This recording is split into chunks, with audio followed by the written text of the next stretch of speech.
साथियों, क्रांतिकारी जय भीम, जय भारत। आपको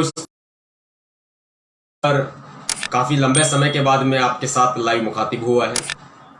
इस केस पर आप सभी की नजरें बनी हुई हैं 2 दिन से, और मैं 2 दिन से केस पर नजरें बने होने की बात कह रहा हूं, लेकिन 23 अगस्त से 23 अगस्त रात 8:10 पर एक ट्वीट किया गया जिसमें भारत के संविधान पर सवाल उठाए गए, जिसमें भारत के संविधान को जातिवादी बताया गया।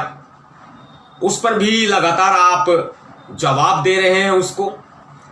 एक बॉलीवुड की एक्ट्रेस है जिसका नाम है कंगना रनावत। कंगना रनावत ने 23 अगस्त को और भारत के संविधान पर सवाल उठाए, भारत के संविधान को जातिवादी करार दिया। यह बड़ा सोचने का विषय है कि कुछ लोग एक मामूली सी पब्लिसिटी के लिए देश के संविधान पर भी कुठाराघात करने से चूकते नहीं हैं। यह देश का दुर्भाग्य भी हो सकता है और देश की राजनीति का भी यह सबसे बड़ा दुर्भाग्य है कि तमाम पॉलिटिकल पार्टीज, राजनीतिक दल इस तरह के लोगों पर अपनी चुप्पी साध लेते हैं। आखिर क्यों भीम सैनिकों को ही आगे आना होता है? आखिर क्यों हमें ही आवाज उठानी होती है? क्या देश का संविधान सिर्फ भीम सैनिकों का है? क्या देश का संविधान देश की 135 करोड़ जनता का नहीं है? एक बड़ी सोचने की बात है कि देश के संविधान पर जब भी आंच आती है तो भीम सैनिक आवाज उठाते हैं। आज यहां बॉलीवुड एक्ट्रेस कंगना रनावत ने बाबा साहब डॉक्टर भीमराव अंबेडकर जी के संविधान पर, देश के संविधान पर इतनी ओछी मानसिकता दिखाई है। जातिवादी संविधान जो पूरे तरह से संविधान का अपमान है, और ऐसे अपमान लोग संविधान को बुरा भला बोलते रहे और हम खामोश बैठ जाएं, ऐसा कदापि नहीं हो सकता। हमने चूड़ियां नहीं पहन रखी है, हम लगातार लड़ेंगे, 2-2 हाथ करेंगे, कानून के तरीके से लड़ेंगे, और अगर जरूरत भी पड़ी तो पूरा देश नीला नीला कर देंगे। आवश्यकता नहीं है, गुड़गांव को छोड़िए, हरियाणा को छोड़िए, हरियाणा भी और गुड़गांव भी पूरे देश भर में ही आता है। ऐसे में जब पूरा देश नीला नीला होगा और जिसका केंद्र गुड़गांव होगा, तो ये हरियाणा सरकार भी ये बात को सोच ले।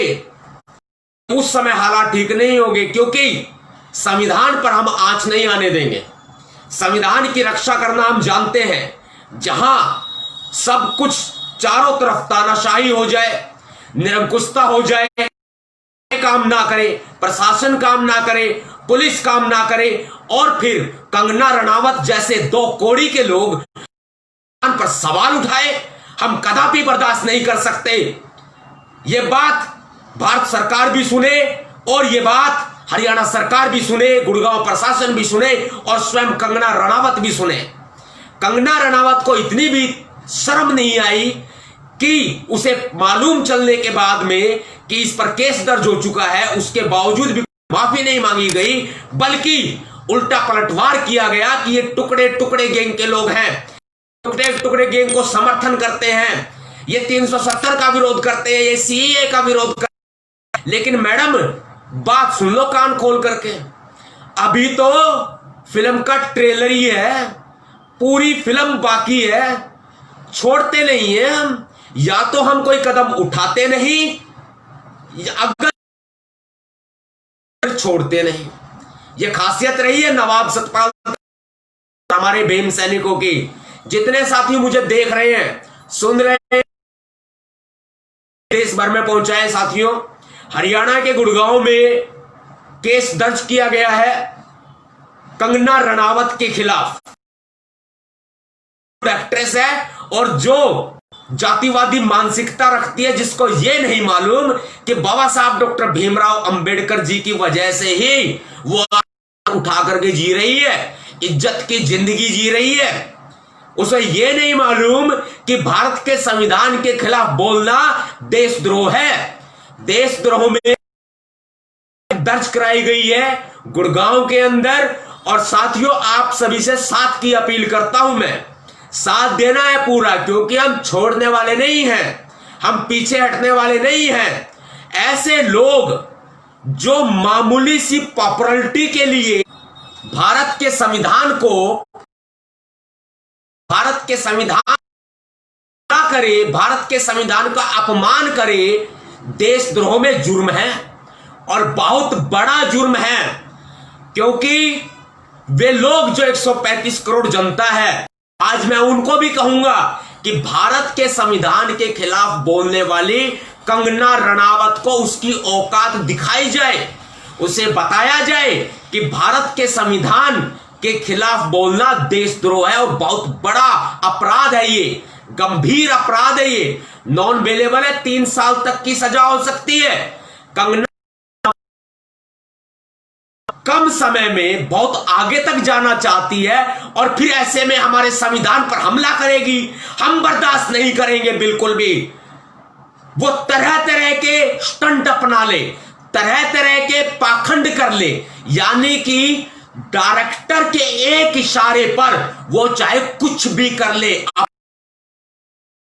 बदन के साथ, लेकिन हमारे संविधान पर अगर उंगली भी उठाई तो ठीक नहीं होगा। यदि हमारे संविधान पर उंगली भी उठाई तो ठीक नहीं होगा। कंगना होगा, सपना चौधरी नचनिया के बारे में याद है या भूल गई? उससे पूछ के देख लेना उसकी क्या हालत हो चुकी थी और क्या हालत है उसकी। बाबा साहब के खिलाफ तो, या बाबा के संविधान के खिलाफ तो हम एक शब्द भी बर्दाश्त नहीं कर सकते। तूने पूरी लाइन लिखी है, तूने, जो कि देशद्रोह का अपराध है, और आखिरी दम तक लड़ेंगे, इस केस को लड़ेंगे और इसको इसके अंजाम तक पहुंचाएंगे। सभी भीम सैनिकों से मेरी दरखास्त है, तैयारी करें, किसी भी हद तक हमें जाना पड़ेगा तो हम जाएंगे। सभी भीम सैनिकों से मेरी दरखास्त है कि तैयारी करें। अखिल भारतीय भीम सेना के तमाम पदाधिकारी इस आदेश को भी समझे, दिशा निर्देशों को समझे कि कभी भी आपके लिए कोई भी घोषणा की जाती है तो तैयार रहे, कमर कस लें। आज एक ने बोला है, कल दूसरा बोलेगा, फिर तीसरा बोलेगा। बीजेपी के राज में, हमाम में सारे नंगे हुए बैठे हैं। संविधान के खिलाफ बहुत गलत है, हम तो बर्दाश्त नहीं करेंगे और भीमसेना कदापि बर्दाश्त नहीं करेगी, ये ध्यान रखना। और मैं तमाम मीडिया चैनल से भी अनुरोध करूंगा, अखिल भारतीय भीमसेना चीफ नवाब सतपाल तंवर की इस आवाज को ध्यान से सुन ले और पहुंचा दे। अगर चुपचाप हिसाब से माफी मांग ले और अगर ज्यादा हवा में उड़ने की कोशिश की तो देश का कानून है, देश का संविधान है, घुटनों के बल ला देंगे, हम घुटनों के बल ला देंगे, नाक रगड़वा करके माफी मंगवाएंगे। क्रांतिकारी जय भीम, जय भारत, नीरा सलाम। जल्दी मुलाकात होगी साथियों। Like, share, comment. इस चैनल को सब्सक्राइब करें, इस पर दिखने वाले बेल आइकन को प्रेस करें, जिससे आपको मिले इस चैनल पर आने वाली वीडियो सबसे पहले। अगर वीडियो पसंद आई तो लाइक करें और दोस्तों के साथ शेयर करें। Thanks for watching this video.